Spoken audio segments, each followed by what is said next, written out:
जनता दल की राष्ट्रीय कार्यकारिणी की 2 दिवसीय बैठक थी।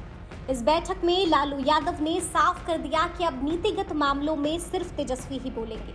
मतलब साफ है कि अब उन्होंने सीधे तौर पर आरजेडी की कमान तेजस्वी के हाथ में सौंप दी है।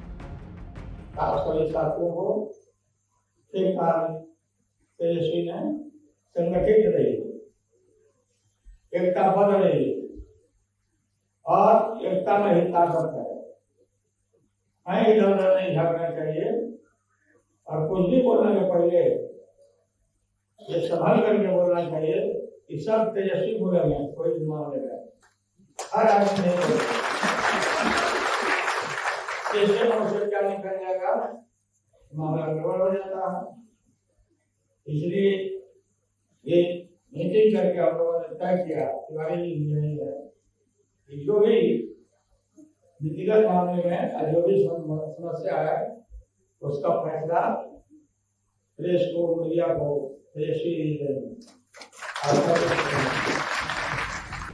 ये बातें उन्होंने 12वीं बार आरजेडी के राष्ट्रीय अध्यक्ष चुने जाने के बाद कही। लेकिन अब इस फरमान के बाद सवाल कई है, क्या ऐसा करके लालू ने कोई बड़ा संकेत तो नहीं दिया है?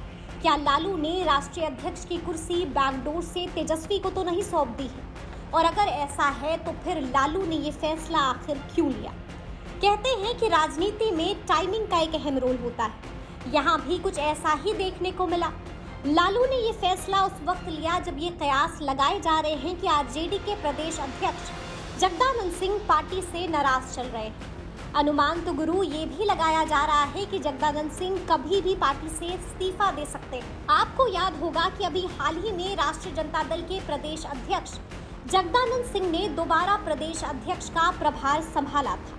खबरों की माने तो सुधाकर सिंह के इस्तीफे के बाद से जगदानंद सिंह पार्टी से नाराज चल रहे हैं। लिहाजा कहा तो ये भी जा रहा है कि उन्होंने भी पार्टी से इस्तीफा देने का मन बना लिया है।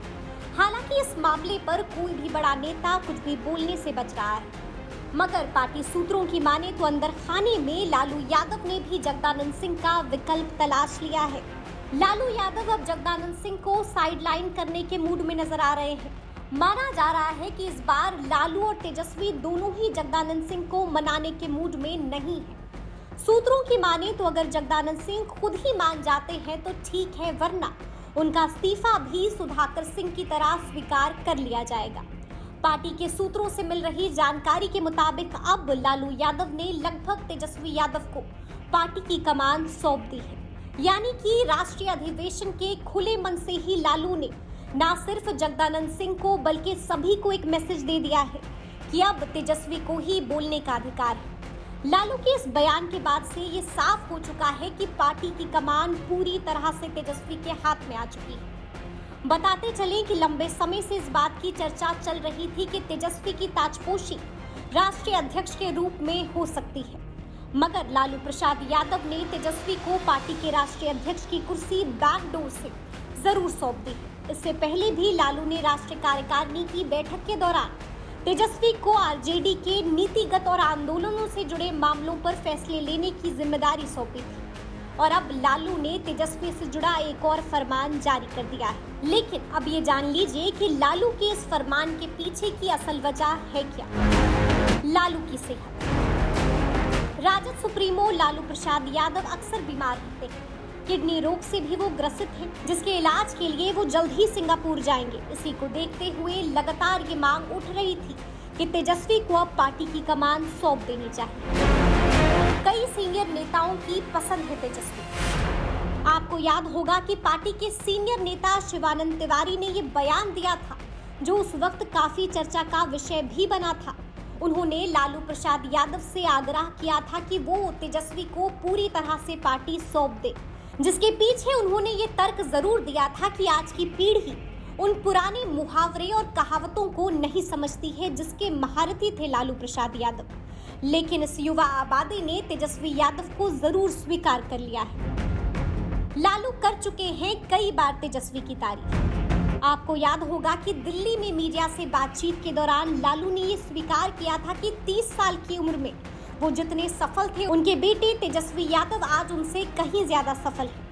बस इतना ही नहीं, उन्होंने तो ये भी कहा था कि तेजस्वी बिहार में एक लोकप्रिय नेता है और उन्होंने 2020 के विधानसभा चुनाव के दौरान इसे साबित किया है।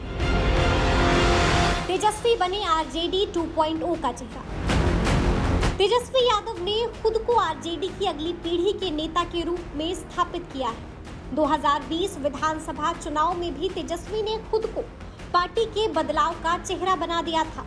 इसके लिए चुनाव प्रचार के दौरान कई जगहों पर लालू प्रसाद यादव का फोटो तक हटवाया गया था। उन्होंने राज्य की जनता के बीच खुद को बदले हुए राजनेता के रूप में पेश किया, जैसे पिछली गलतियों को भुलाने से कोई गुरेज नहीं था।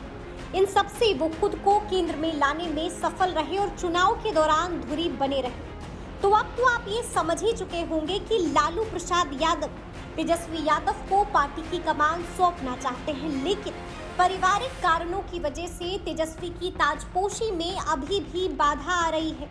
अब ये तो वक्त ही बताएगा कि आगे क्या होगा, लेकिन इस बात से भी अब ऐतराज नहीं किया जा सकता है कि लालू यादव ने तेजस्वी यादव को पार्टी के राष्ट्रीय अध्यक्ष की कुर्सी बैकडोर से जरूर सौंप दी है। ब्यूरो रिपोर्ट, बिहार तक।